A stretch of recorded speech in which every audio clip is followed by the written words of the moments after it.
पूरे चौंध की रात। कृष्णचंद्र। अप्रैल का महीना था।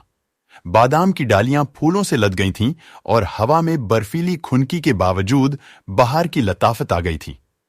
बुलंदोबाला तंगों के नीचे मखमली दूब पर कहीं कहीं बर्फ के टुकड़े सफेद फूलों की तरह खिले हुए नजर आ रहे थे।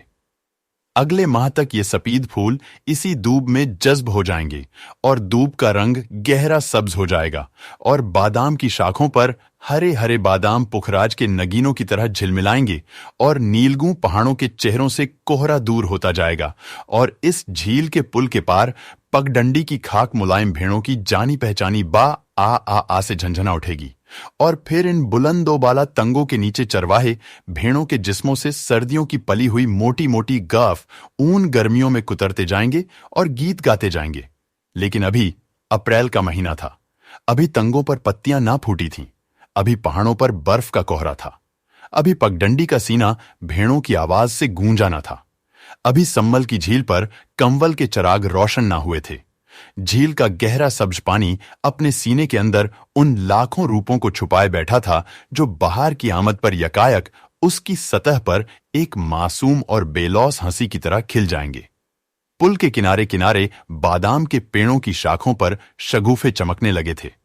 अप्रैल में जमिस्तान की आखिरी शब में जब बादाम के फूल जागते हैं और बहार के नकीब बनकर झील के पानी में अपनी किश्तियां तैराते हैं। फूलों के नन्हे नन्हे शिकारे सतह ए आब पर रक्सां ओ लर्जां बहार की आमद के मुंतजिर हैं। पुल के जंगले का सहारा लेकर मैं एक अरसे से उसका इंतजार कर रहा था। सह पहर खत्म हो गई। शाम आ गई। झील वलर को जाने वाले हाउस बोट पुल की संगलाखी मेहराबों के बीच में से गुजर गए और अब वो उफ़्फ़ुक की लकीर पर कागज की नाव की तरह कमजोर और बेबस नजर आ रहे थे। शाम का किरमजी रंग आसमान के इस किनारे से उस किनारे तक फैलता गया और किरमजी से सुरमई और सुरमई से सियाह होता गया। हत्ता कि बादाम के पेड़ों की कतार की ओट में पगडंडी भी सो गई और फिर रात के सन्नाटे में पहला तारा किसी मुसाफिर के गीत की तरह चमक उठा। हवा की खुनकी तेज तर होती गई और नथने उसके बर्फीले लम्स से सुन्न हो गए और फिर चांद निकल आया और फिर वो आ गई, तेज तेज कदमों से चलती हुई, बल्कि पगडंडी के ढलान पर दौड़ती हुई वो बिल्कुल मेरे करीब आके रुक गई। उसने आहिस्ता से कहा, हाय। उसकी सांस तेजी से चल रही थी, फिर रुक जाती, फिर तेजी से चलने लगती। उसने मेरे शाने को अपनी उंगलियों से छुआ और फिर अपना सर वहां रख दिया और उसके गहरे सियाह बालों का परेशान घना जंगल दूर तक मेरी रूह के अंदर फैलता चला गया और मैंने उससे कहा, सह पहर से तुम्हारा इंतजार कर रहा हूं। उसने हंसकर कहा, अब रात हो गई है, बड़ी अच्छी रात है। उसने अपना कमजोर नन्हा छोटा सा हाथ मेरे दूसरे शाने पर रख दिया और जैसे बादाम के फूलों से भरी शाख झुककर मेरे कंधे पर सो गई। देर तक वो खामोश रही। देर तक मैं खामोश रहा। फिर वो आप ही आप हंसी, बोली, अब्बा मेरे पगडंडी के मोड़ तक मेरे साथ आए थे। क्योंकि मैंने कहा, मुझे डर लगता है। आज मुझे अपनी सहेली रज्जो के घर सोना है, सोना नहीं जागना है। क्योंकि बादाम के पहले शगुफों की खुशी में हम सब सहेलियां रात भर जागेंगी और गीत गाएंगी और मैं तो सह पहर से तैयारी कर रही थी इधर आने की। लेकिन धान साफ करना था और कपड़ों का ये जोड़ा जो कल धोया था आज सूखा ना था। उसे आग पर सुखाया और अम्मा जंगल से लकड़ियां चुनने गई थीं। वो अभी आई ना थीं और जब तक वो ना आती मैं मक्की के भुट्टे और खुश्क खुबानियां और जरवालो तुम्हारे लिए कैसे ला सकती हूं। देखो ये सब कुछ लाई हूं तुम्हारे लिए। हाय, तुम सचमुच खफा खड़े हो। मेरी तरफ देखो, मैं आ गई हूं। आज पूरे चांद की रात है। आओ किनारे लगी हुई कश्ती खोलें और झील की सैर करें। उसने मेरी आंखों में देखा और मैंने उसकी मोहब्बत और हैरत में गुम पुतलियों को देखा जिनमें उस वक्त चांद चमक रहा था और ये चांद मुझसे कह रहा था, जाओ कश्ती खोल के झील के पानी पर सैर करो। आज बादाम के पीले शगुफों का मुसर्रत भरा त्योहार है। आज उसने तुम्हारे लिए अपनी सहेलियों, अपने अब्बा, अपनी नन्ही बहन और अपने बड़े भाई सबको फरेब में रखा है, क्योंकि आज पूरे चांद की रात है और बादाम के सफेद खुश्क शगुफे बर्फ के गालों की तरह चारों तरफ फैले हुए हैं और कश्मीर के गीत उसकी छातियों में बच्चे के दूध की तरह उमड़ आए हैं। उसकी गर्दन में तुमने मोतियों की ये सतलड़ी देखी। ये सुर्ख सतलनी उसके गले में डाल दी और उससे कहा, तो आज रात भर जागेगी। आज कश्मीर की बहार की पहली रात है। आज तेरे गले में कश्मीर के गीत यूं खिलेंगे जैसे चांदनी रात में जाफरान के फूल खिलते हैं। ये सुर्ख सतलनी पहन ले। चांद ने ये सब कुछ उसकी हैरान पुतलियों से झांक के देखा। फिर यकायक कहीं किसी पेड़ पर एक बुलबुल नगमासरा हो उठी और कश्तियों में चिरागा झिलमिलाने लगे और तंगों से परे बस्ती में गीतों की मध्यम सदा बुलंद हुई।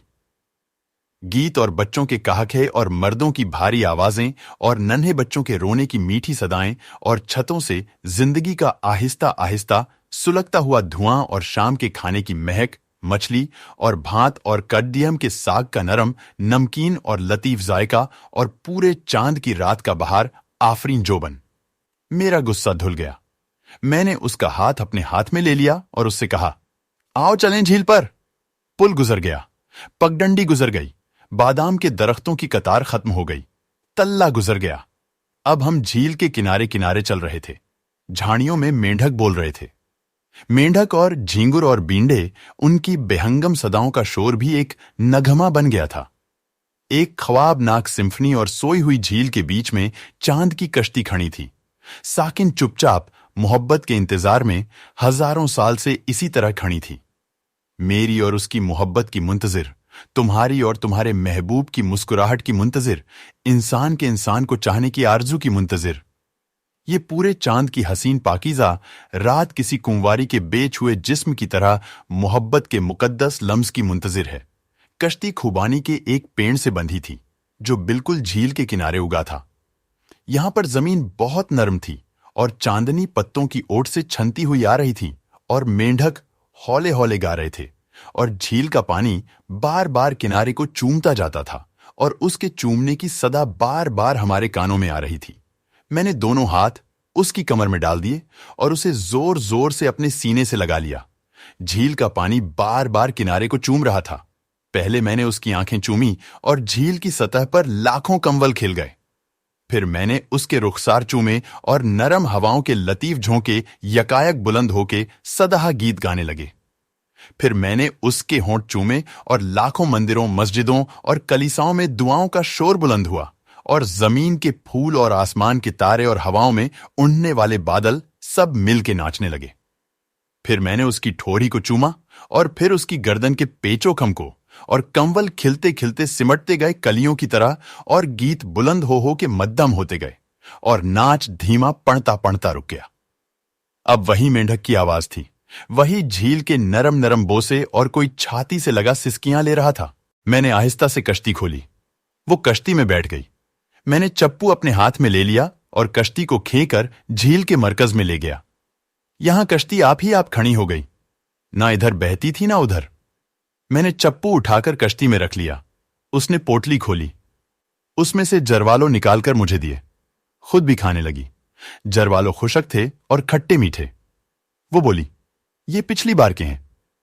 मैं जरवालो खाता रहा और उसकी तरफ देखता रहा। वो आहिस्ता से बोली, पिछली बहार में तुम ना थे, पिछली बहार में मैं ना था। और जरवालों के पेड़ फूलों से भर गए थे और जरा सी शाख हिलाने पर फूल टूटकर सतह ए जमीन पर मोतियों की तरह बिखर जाते थे। पिछली बहार में मैं ना था और जरवालों के पेड़ फलों से लदे फंदे थे।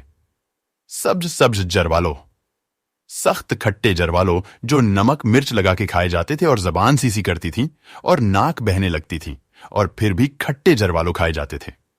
पिछली बहार में मैं ना था और ये सब्ज सब्ज जरवालो पक के पीले और सुनहरे और सुर्ख होते गए और डाल डाल में मुसर्रत के सुर्ख शगुफे झूम रहे थे और मुसर्रत भरी आंखें, चमकती हुई मासूम आंखें उन्हें झूमता हुआ देखकर रक्स सा करने लगतीं। पिछली बहार में मैं ना था और सुर्ख सुर्ख जरवालो खूबसूरत हाथों ने इकट्ठे कर लिए। खूबसूरत लबों ने उनका ताजा रस चूसा और उन्हें अपने घर की छत पर ले जाकर सूखने के लिए रख दिया कि जब ये जरवालो सूख जाएंगे, जब एक बहार गुजर जाएगी और दूसरी बहार आने को होगी, तो मैं आऊंगा और उनकी लज्जत से लुत्फ अंदोज हो सकूंगा। जरवालो खा के हमने खुश्क खुबानियां खाईं।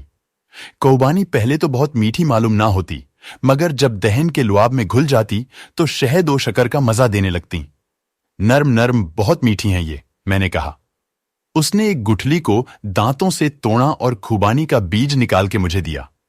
खाओ। बीज बादाम की तरह मीठा था। ऐसी खुबानियां मैंने कभी नहीं खाई, उसने कहा। यह हमारे आंगन का पेड़ है। हमारे यहां खुबानी का एक ही पेड़ है, मगर इतनी बड़ी और सुर्ख और मीठी खुबानियां होती हैं उसकी कि मैं क्या कहूं। जब खुबानियां पक जाती हैं तो मेरी सारी सहेलियां इकट्ठी हो जाती हैं और खुबानियां खिलाने को कहती हैं। पिछली बहार में, और मैंने सोचा, पिछली बहार में मैं ना था, मगर खुबानी का पेड़ आंगन में इसी तरह खड़ा था। पिछली बहार में वो नाजुक नाजुक पत्तों से भर गया था। फिर उनमें कच्ची खुबानियों के सब्ज और नोकीले फल लगे थे। अभी इन खुबानियों में गुठली पैदा ना हुई थी और ये कच्चे खट्टे फल दोपहर के खाने के साथ चटनी का काम देते थे। पिछली बहार में मैं ना था और फिर इन खुबानियों में गुठलियां पैदा हो गई थीं और खुबानियों का रंग हल्का सुनहरा होने लगा था और गुठलियों के अंदर नरम नरम बीज अपने जायके में सब्ज बादामों को भी मात करते थे। पिछली बहार में मैं ना था और ये सुर्ख सुर्ख खुबानियां जो अपनी रंगत में कश्मीरी दोशीजाओं की तरह सबीह थीं और ऐसी ही रसदार, सब्ज सब्ज पत्तों के झूमरों से झांकती नजर आती थीं। फिर अलहन लड़कियां आंगन में नाचने लगतीं और छोटा भाई दरख्त के ऊपर चढ़ गया और खुबानियां तोड़ तोड़ कर अपनी बहन की सहेलियों के लिए फेंकता गया। कितनी मीठी थीं वो पिछली बहार की रस भरी खुबानियां। जब मैं ना था, खुबानियां खा के उसने मकई का भुट्टा निकाला। ऐसी सोंधी सोंधी खुशबू थी। सुनहरा सेंका हुआ भुट्टा और करकरे दाने साफ शफाफ मोतियों की सी जिलाली हुए और जायके में बेहद शीरीं। वो बोली, ये मिस्री मकई के भुट्टे हैं, बेहद मीठे। मैंने भुट्टा खाते हुए कहा। वो बोली, पिछली फसल के रखे थे, घड़ों में छिपा के, अम्मा की आंख से ओझल। मैंने भुट्टा एक जगह से खाया। दानों की चंद कतारें रहने दें। फिर उसने उसी जगह से खाया और दानों की चंद कतारें मेरे लिए रहने दें, जिन्हें मैं खाने लगा और इस तरह हम दोनों एक ही भुट्टे से खाते गए। और मैंने सोचा, ये मिस्री मकई के भुट्टे कितने मीठे हैं। ये पिछली फसल के भुट्टे, जब तू थी लेकिन मैं ना था, जब तेरे बाप ने हल चलाया था खेतों में, गोणी की थी, बीज बोए थे, बादलों ने पानी दिया था, जमीन ने सब्ज सब्ज रंग के छोटे छोटे पौधे उगाए थे जिनमें तूने निलाई की थी। फिर पौधे बड़े हो गए थे और उनके सरों पर सरियां निकल आई थीं और हवा में झूमने लगी थीं और तू मकई के पौधों पर हरे हरे भुट्टे देखने जाती थी। जब मैं ना था, लेकिन भुट्टों के अंदर दाने पैदा हो रहे थे, दूध भरे दाने, जिनकी नाजुक जिल्द के ऊपर अगर जरा सा भी नाखून लगा जाए तो दूध बाहर निकल आता है। ऐसे नर्म और नाजुक भुट्टे इस धरती ने उगाए थे और मैं ना था। और फिर ये भुट्टे जवान और तवाना हो गए और उनका रस पुख्ता हो गया, पुख्ता और सख्त। अब नाखून लगाने से कुछ ना होता था, अपने नाखून ही के टूटने का एहतिमाल था। भुट्टों की मूछें जो पहले पीली थीं अब सुनहरी और आखिर में स्याही माइल होती गईं। मकई के भुट्टों का रंग जमीन की तरह भूरा होता गया।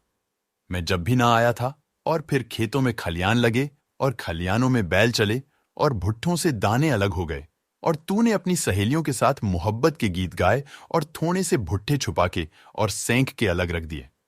जब मैं ना था, धरती थी, तख्लीक थी, मोहब्बत के गीत थे, आग पर सेंके हुए भुट्टे थे, लेकिन मैं ना था। मैंने मुसर्रत से उसकी तरफ देखा और कहा, आज पूरे चांद की रात को जैसे हर बात पूरी हो गई है। कल तक पूरी ना थी, आज पूरी है। उसने भुट्टा मेरे मुंह से लगा दिया। उसके होंठों का गर्म गर्म लम्स अभी तक इस भुट्टे पर था। मैंने कहा, मैं तुम्हें चूम लूं? वो बोली, हर्ष, कश्ती डूब जाएगी। तो फिर क्या करें? मैंने पूछा। वो बोली, डूब जाने दो। वो पूरे चांद की रात मुझे अब तक नहीं भूलती। मेरी उम्र 70 बरस के करीब है, लेकिन वो पूरे चांद की रात मेरे जहन में इस तरह चमक रही है जैसे अभी वो कल आई थी।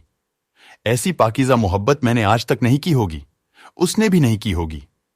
वो जादू, वो कुछ और था जिसने पूरे चांद की रात को हम दोनों को एक दूसरे से यूं मिला दिया कि वो फिर घर नहीं गई। उसी रात मेरे साथ भाग आई और हम 5-6 दिन मोहब्बत में खोए हुए बच्चों की तरह इधर उधर जंगलों के किनारे, नदी नालों पर अखरोटों के साए तले घूमते रहे, दुनिया व माफिया से बेखबर। फिर मैंने इसी झील के किनारे एक छोटा सा घर खरीद लिया और उसमें हम दोनों रहने लगे। कोई 1 महीने के बाद में श्रीनगर गया और उससे ये कह के गया कि तीसरे दिन लौट आऊंगा। तीसरे दिन मैं लौट आया तो क्या देखता हूं कि वो एक नौजवान से घुल मिल के बातें कर रही है। वो दोनों एक ही रकाबी में खाना खा रहे थे, एक दूसरे के मुंह में लुक़्मे डालते जाते हैं और हंसते जाते हैं। मैंने उन्हें देख लिया, लेकिन उन्होंने मुझे नहीं देखा। वो अपनी मुसर्रत में इस कदर महव थे कि उन्होंने मुझे नहीं देखा, और मैंने सोचा कि ये पिछली बहार या उससे भी पिछली बहार का महबूब है, जब मैं ना था, और फिर शायद और आगे भी कितनी ही ऐसी बहारें आएंगी, कितनी ही पूरे चांद की रातें, जब मोहब्बत एक फाहिशा औरत की तरह बेकाबू हो जाएगी और उड़ियां होके रक्स करने लगेगी। आज तेरे घर में खिजां आ गई है, जैसे हर बहार के बाद आती है। अब तेरा यहां क्या काम? इसलिए मैं ये सोचकर उनसे मिले बगैर ही वापस चला गया और फिर अपनी पहली बहार से कभी नहीं मिला। और अब मैं 48 बरस के बाद लौट के आया हूं। मेरे बेटे मेरे साथ हैं। मेरी बीवी मर चुकी है, लेकिन मेरे बेटों की बीवियां और उनके बच्चे मेरे साथ हैं, और हम लोग सैर करते करते सम्मल झील के किनारे आ निकले हैं। और अप्रैल का महीना है और सै पहर से शाम हो गई है, और मैं देर तक पुल के किनारे खड़ा बादाम के पेड़ों की कतारें देखता जाता हूं, और खुनुक हवा में सफेद शगुफों के गुच्छे लहराते जाते हैं, और पगडंडी की कहाक पर से किसी के जाने पहचाने कदमों की आवाज सुनाई नहीं देती। एक हसीन दोशीजा लड़दिक्की हाथों में एक छोटी सी पोटली दबाए पुल पर से भागती हुई गुजर जाती है, और मेरा दिल धक से रह जाता है। दूर पार तंगों से परे बस्ती में कोई बीवी अपने खाविंद को आवाज दे रही है। वो उसे खाने पर बुला रही है। कहीं से एक दरवाजा बंद होने की सदा आती है, और एक रोता हुआ बच्चा यकायक चुप हो जाता है। छतों से धुआं निकल रहा है, और परिंदे शोर मचाते हुए एकदम दरख्तों की घनी शाखों में अपने पर फणफणाते हैं, और फिर एकदम चुप हो जाते हैं। जरूर कोई माछी गा रहा है, और उसकी आवाज गूंजती गूंजती उफुक के उस पार गुम होती जा रही है। मैं पुल को पार करके आगे बढ़ता हूं। मेरे बेटे और उनकी बीवियां और बच्चे मेरे पीछे आ रहे हैं। वो अलग अलग टोलियों में बटे हुए हैं। यहां पर बादाम के पेड़ों की कतार खत्म हो गई, तल्ला भी खत्म हो गया, झील का किनारा है। ये खुबानी का दरख्त है, लेकिन कितना बड़ा हो गया है। मगर कश्ती, ये कश्ती है। मगर क्या ये वही कश्ती है? सामने वो घर है, मेरी पहली बहार का घर, मेरी पूरे चांद की रात की मोहब्बत। घर में रोशनी है, बच्चों की सदाएं हैं। कोई भारी आवाज में गाने लगता है, कोई बुढ़िया उसे चीख कर चुप करा देती है। मैं सोचता हूं, आधी सदी हो गई, मैंने इस घर को नहीं देखा। देख लेने में क्या हर्ज है? आखिर मैंने उसे खरीदा था। देखा जाए तो मैं अभी तक उसका मालिक हूं। देख लेने में हर्ज ही किया है। मैं घर के अंदर चला जाता हूं। बड़े अच्छे प्यारे बच्चे हैं। एक जवान औरत अपने खाविंद के लिए रकाबी में खाना रख रही है। मुझे देखकर ठिठक जाती है। 2 बच्चे लड़ रहे थे। मुझे देखकर हैरत से चुप हो जाते हैं। बुढ़िया जो अभी गुस्सा में डांट रही थी, थम के पास आके खड़ी हो जाती है। कहती है, कौन हो तुम? मैंने कहा, यह घर मेरा है। वो बोली, तुम्हारे बाप का है। मैंने कहा, मेरे बाप का नहीं है, मेरा है। कोई 48 साल हुए मैंने इसे खरीदा था। बस इस वक्त तो यूं ही मैं इसे देखने के लिए चला आया। आप लोगों को निकालने के लिए नहीं आया हूं। ये घर तो बस समझिए अब आप ही का है। मैं तो यूं ही। मैं ये कहकर लौटने लगा। बुढ़िया की उंगलियां सख्ती से थम पर जम गईं। उसने सांस जोर से अंदर को खींची। बोली, तो तुम हो? अब इतने बरस के बाद कोई कैसे पहचाने? वो थम से लगी देर तक खामोश खड़ी रही। मैं नीचे आंगन में चुपचाप खड़ा उसकी तरफ देखता रहा। फिर वो आप ही आप हंस दी। बोली, आओ मैं तुम्हें अपने घर के लोगों से मिलाऊं। देखो, ये मेरा बड़ा बेटा है, ये इससे छोटा है, ये बड़े बेटे की बीवी है, ये मेरा बड़ा पोता है। सलाम करो बेटा। ये पोती, ये मेरा खाविंद है। शश, उसे जगाना नहीं।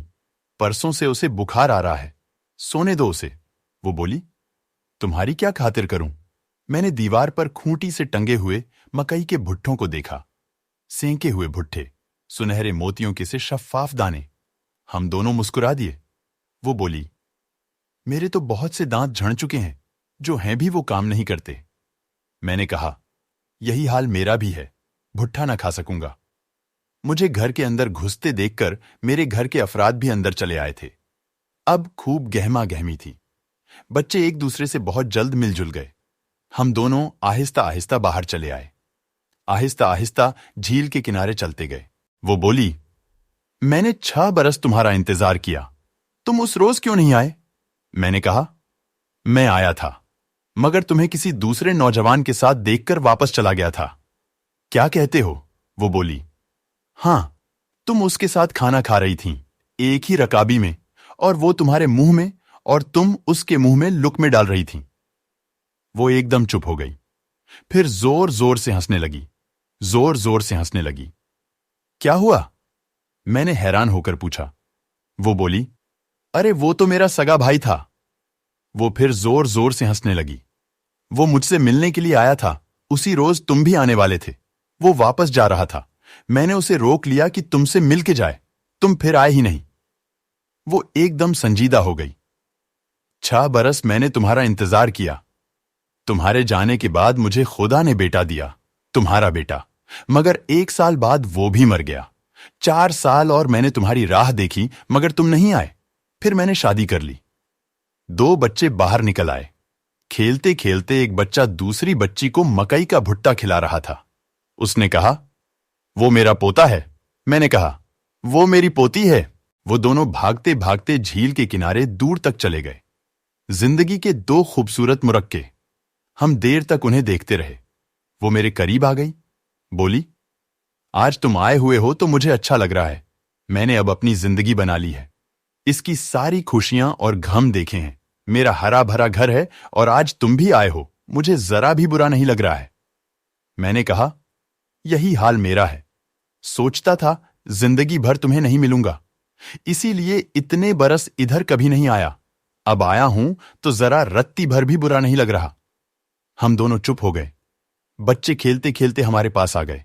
उसने मेरी पोती को उठा लिया, मैंने उसके पोते को, उसने मेरी पोती को चूमा, मैंने उसके पोते को, और हम दोनों खुशी से एक दूसरे को देखने लगे। इसकी पुतलियों में चांद चमक रहा था और वो चांद हैरत और मुसर्रत से कह रहा था, इंसान मर जाते हैं लेकिन जिंदगी नहीं मरती। बहार खत्म हो जाती है लेकिन फिर दूसरी बहार आ जाती है। छोटी छोटी मोहब्बतें भी खत्म हो जाती हैं, लेकिन जिंदगी की बड़ी और अजीम सच्ची मोहब्बत हमेशा कायम रहती है। तुम दोनों पिछली बहार में ना थे, ये बहार तुमने देखी, इससे अगली बहार में तुम ना होगे, लेकिन जिंदगी फिर भी होगी और जवानी भी होगी और खूबसूरती और राणाई और मासूमियत भी। बच्चे हमारी गोद से उतर पड़े क्योंकि वो अलग से खेलना चाहते थे। वो भागते हुए खुबानी के दरख्त के करीब चले गए जहां कश्ती बंधी थी। मैंने पूछा, ये वही दरख्त है? उसने मुस्कुराकर कहा, नहीं, ये दूसरा दरख्त है।